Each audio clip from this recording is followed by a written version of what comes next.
the fantastic free game OpenTTD, if you want to save your game and send it to someone, you just hit save and job done, right? Well, no, wrong.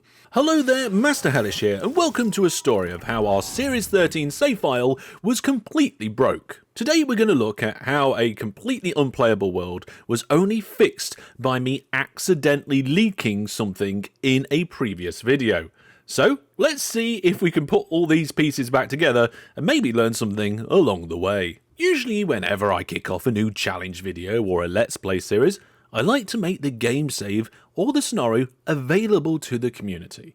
It's a great way for people to poke around in the scenario or take part in the challenge themselves. So my standard procedure is before I get started playing, I make a copy of the world, fresh, and upload it straight to my website for anybody to download. And just like normal, I set up my game with all the specific settings I needed for the season, generated the map, and right before I unpause the game, I went up to the menu and hit save. Now normally that would be the end of the process, but given the sheer complexity of all the different mods that we were using in this series, something in my gut told me to double check the file before making it public.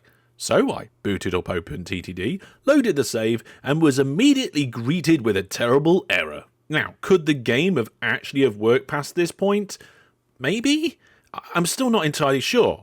But there was absolutely no way I was going to release this version out to the community. Even if it did sort of run, that error would have caused endless confusion for anyone trying to play along. Something had clearly gone very wrong, and judging by the error message, it looked like the game script was caught in the middle of doing something, processing in the background, and at that moment that I hit save, it wasn't ready because I interrupted it somehow.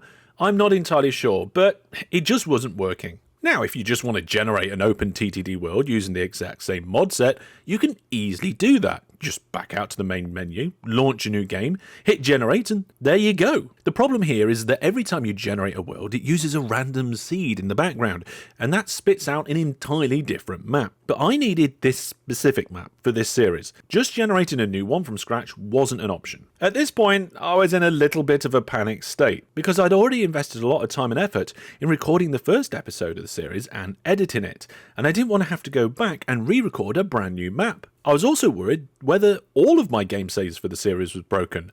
Was I going to be able to load one of them up and actually carry on with episode 2? So I quickly went to check one of the others, and to my big relief, it did work, no problem, thank goodness for that. In fact, all of them were working apart from that very first one, the one that I needed to share with the community. This must have been because I saved it at the point it was doing that background stuff that it hadn't finished. The catch, of course, is that with all of these working saves, time had already progressed and I'd already started building my track and infrastructure. However, there is a special little command in OpenTTD, and this is one that I think everybody should really be aware of. When you're running your game, you can open up the console and type in the word restart. Using this command is basically a magic undo button. It puts everything back to how it was, the landscape, it wipes out the infrastructure, the company information, even rolls you back to the time and date when the game originally started. Okay, it's not undoing everything, it's starting from afresh, but that's what it's like. This sounds absolutely perfect, right? All I had to do was open the working save, use the restart command, but unfortunately with the restart command, there's a fatal flaw. When the restart command runs, it attempts to rebuild the map using the special unique seed the world was originally generated with. The problem is that while the game save remembers that seed, for some bizarre reason, it absolutely has no clue of what your global game settings are at the time of generation. It relies entirely on what your current game settings are. Now, some might call this a bug, some might call this an opportunity for improvement. I really think it shouldn't be this way, but nevertheless, that's how it is.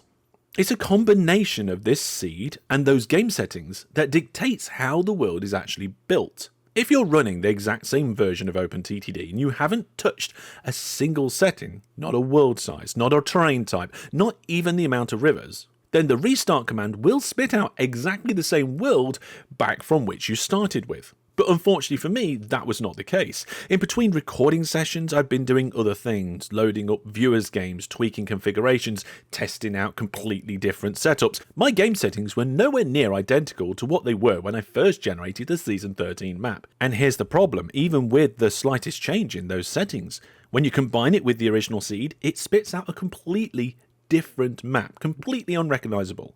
So the restart command was going to be completely useless. However, all of a sudden, I had a glimmer of hope.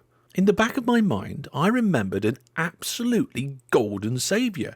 I'd recently released a video where I accidentally leaked my game settings for Season 13. In that previous video, I needed some background footage showing the main menu and the new game generation screen to explain a completely different concept. I'd booted up OpenTTD, recorded the footage and slapped it into the video. But the timing was crucial.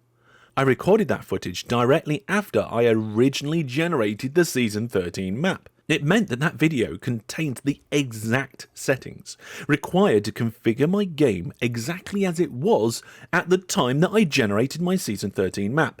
That was my ticket out of this issue. It meant I could go into one of my working latest game saves and use that restart command without it spitting out a completely different map. So I pulled up my YouTube video, meticulously copied every single setting I saw on the screen, and went back into the game, loaded up the save, typed the restart command, and held my breath.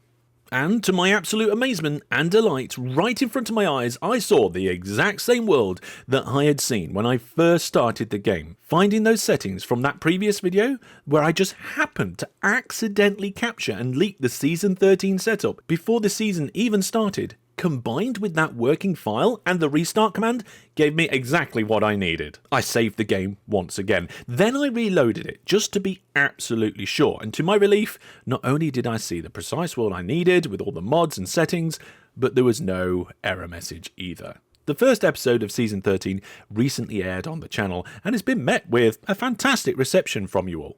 Many of you have already headed over to the website to download that exact rescued file save, so you can play along. And at the time that this video goes live, the second episode of Season 13 will be coming out very soon. I hope you all enjoyed listening to this little story, and that it was not only entertaining but also helped learn a little bit about how some of the game's background mechanics actually work. Put all of your thoughts, ideas and questions down in the comments section below, and click the links on screen right now to check out that first video of Season 13. Thanks for watching, take care, and until I see you in the next one, goodbye.